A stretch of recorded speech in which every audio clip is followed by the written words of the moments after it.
Hi, everyone. How's everyone doing today? Excited for this BB Live This morning? this is a hot topic we're going to talk It about is, today. definitely. So super excited for it. Yeah.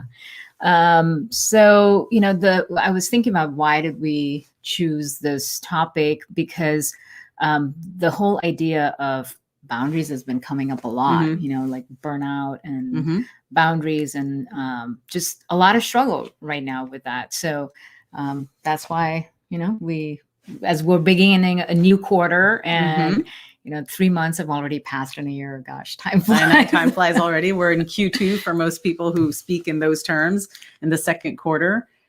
Second quarter of the year. Yeah. Yeah. So as you know, a lot of people are thinking about, well, what's my 90-day plan going to look like? How am I going to achieve all the things I want to do? How do I best prepare myself? Exactly. So let's dive right in and get started. Okay. Yeah. All right. So welcome everyone to Beyond Barriers. Today we are going to be discussing why setting boundaries is so important, and not just to achieve your goals, but also for your health and well-being. And this has become, as Nikki mentioned earlier, a really important topic, because in the past year of working from home, boundaries have kind of been blurred between work and home.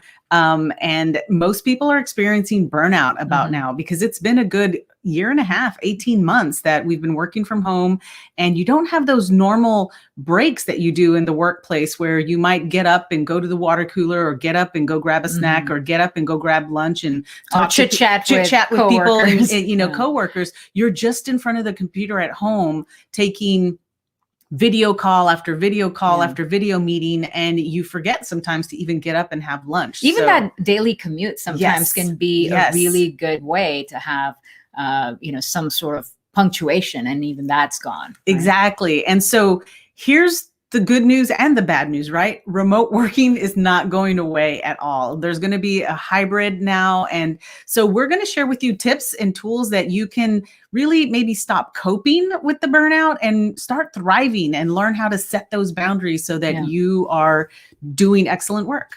Right. And I think that's so much of what is the new trend and reality that most organizations are having to deal with, is that there is no going back to how it was. There is no COVID and the pandemic will be gone, and then we'll all go back to the offices to our 9-to-5 lifestyle. That's just not going to happen. So what is emerging is, different organizations are trying to figure out what works for their culture and their priorities, whether it's a hybrid model, whether it's a fully remote model.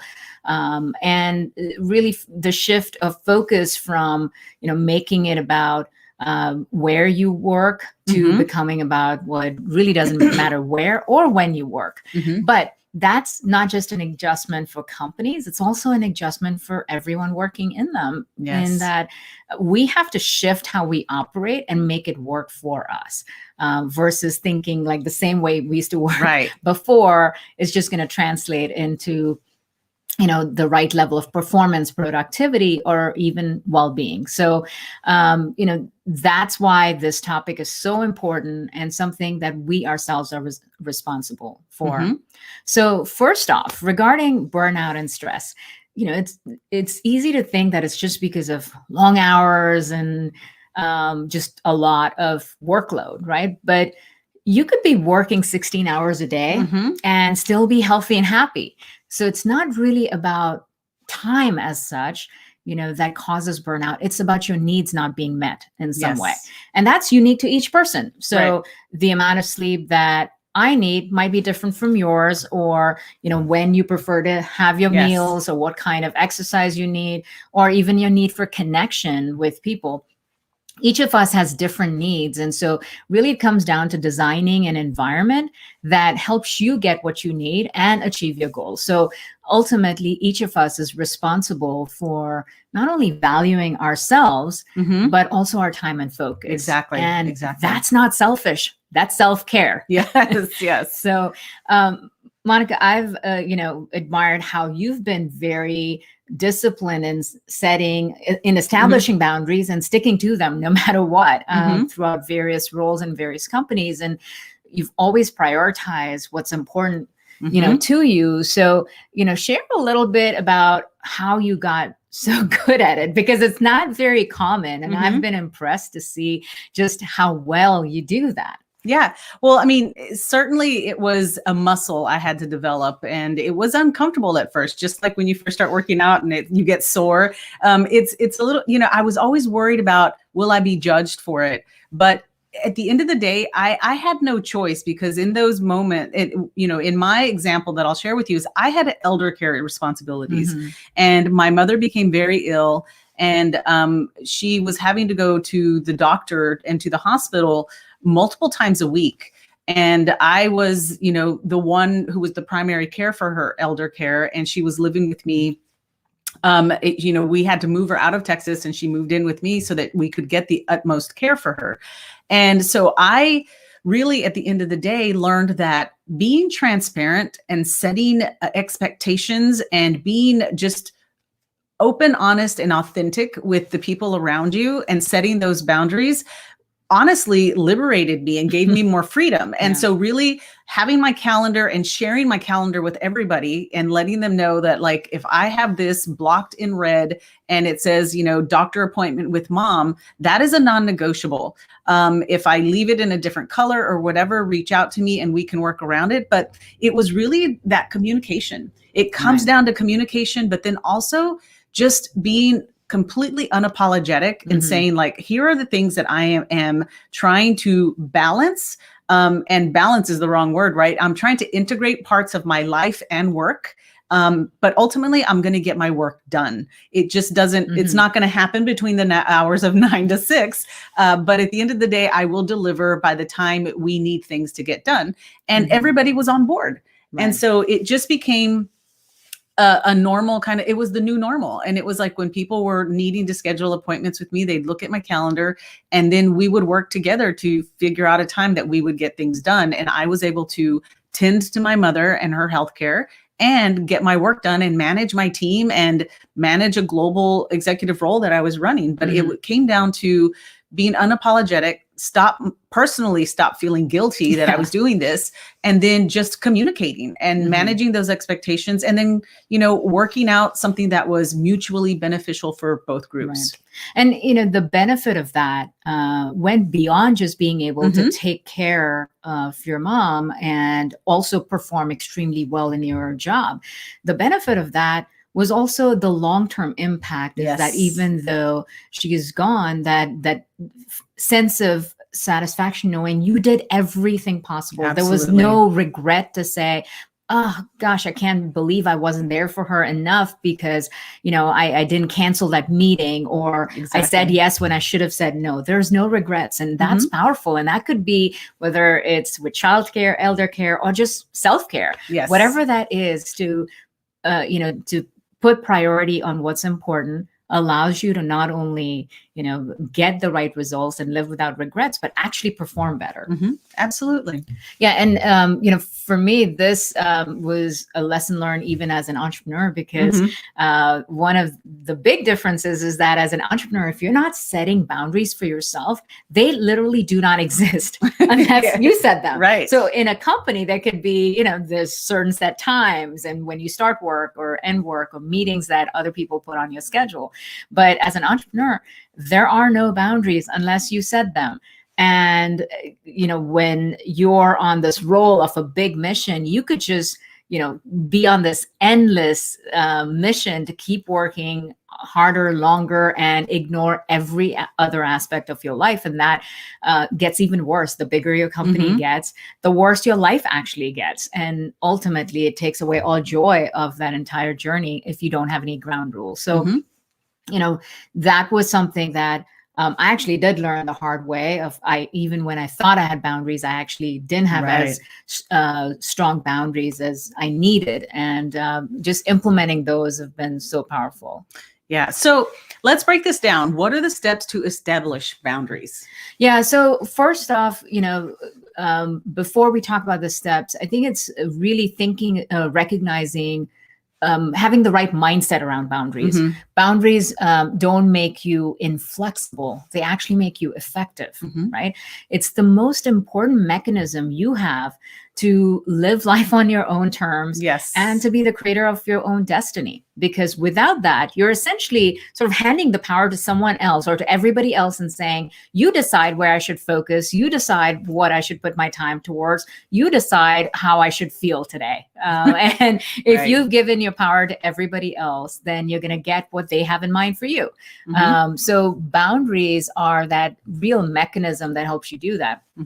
Also, when we think about boundaries, we often think that it's, just about time. And, yeah, exactly. So you think about boundaries. I need to draw boundaries with my time, but it's more than just time. Boundaries can also help you protect your energy, your focus, and even your values. So if someone saps your energy and, or they're just misaligned with your values, or they violated your trust, or they simply distract you from what's important to you, then you must use boundaries to protect yourself and your dreams. Right. Because boundaries aren't just about what you're keeping out. It's also being intentional about what you let in. Right. And that's the real power of boundaries. Exactly. It's who you surround yourself, those cheerleaders, those people who are going to give you that additional oomph to keep moving forward. Yeah, absolutely. Okay. So breaking down, how do we establish boundaries? What are the steps? So here are the steps that have worked well for us, and both in a corporate setting as well as an entrepreneurial setting. So regardless of what your particular situation might be, think about this in the context of how to make it work for you. So first off, boundaries begin by knowing your own priorities and why they matter. You can't set boundaries if you're not entirely clear about why something is important. Right. So going back to Monica's example, her priority was taking care of her mom's healthcare. And it was important for, a relationship that was, absolutely the most precious thing that she wanted to nurture. And so making sure that that was the number one priority. And at the same time, not saying, hey, I'm opting out of my career. I'm going on a sabbatical. No, my career is important.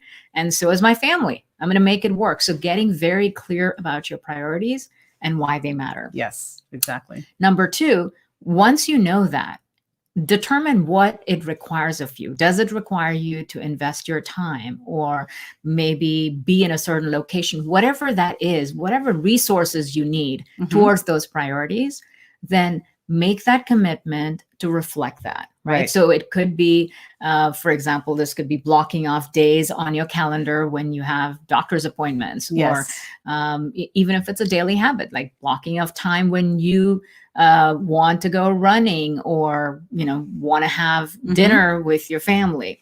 Yeah. Put it on your calendar and make it non-negotiable.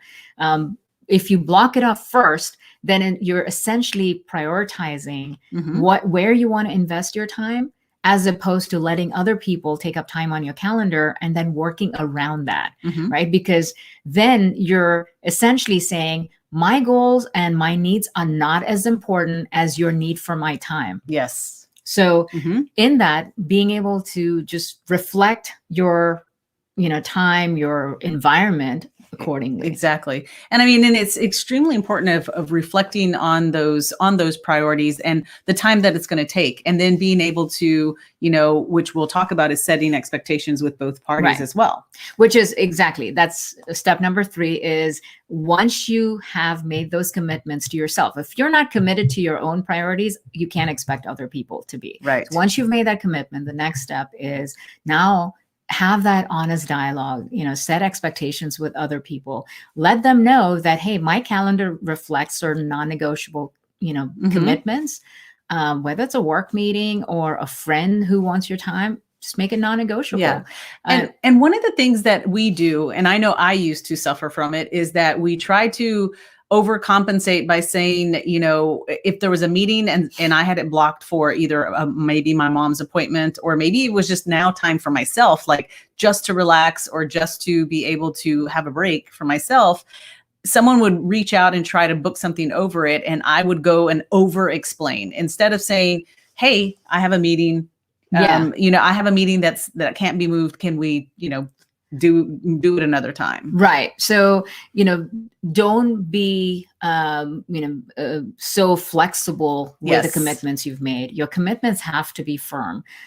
Yes, there's going to be the occasional time where you might have to override, but make it the exception, not the rule. If you set time on your calendar and then constantly override it, you're essentially telling yourself your own priorities are just not that important. You're breaking your boundaries, right? You're not setting boundaries. Yeah. So set expectation using your calendar. Even use things like, whether it's your phone, turning it off at a certain point, or do not disturb settings at a certain point when it's just not at the time that you want to take calls.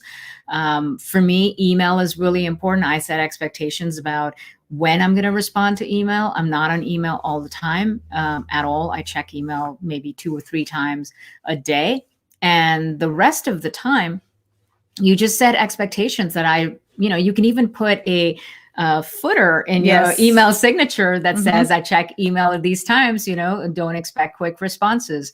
The other thing is, if there's a certain late hour where you're working on email, maybe it's like 10 o'clock at night, instead of hitting send at that time, because now you're violating somebody else's boundaries where you might expect them to respond, maybe just keep it in your draft folder or schedule to send later. So there's things like that you can do. That is an amazing hack that I learned, because I learned that, you do have to set examples. And so if you set boundaries and say, look, don't bother me after 7 p.m. or 6 p.m., then don't send emails out to people, even if you may be working after that time. Because they don't know that. They might think, okay, this is important, I should respond at 10 o'clock. Yeah. Or people see it and they say, oh, well, she's always working. She sends me emails at 8 p.m. I'm going to reach out to her anyway. So then you've given them permission and you've kind of given away your power. So set those boundaries. And I love model the behavior. Yeah. I love the timers. Like you can set, like have it go out at 8 a.m. and or send it the next morning out of your drafts. So I love that hack. Right. So number 4 is,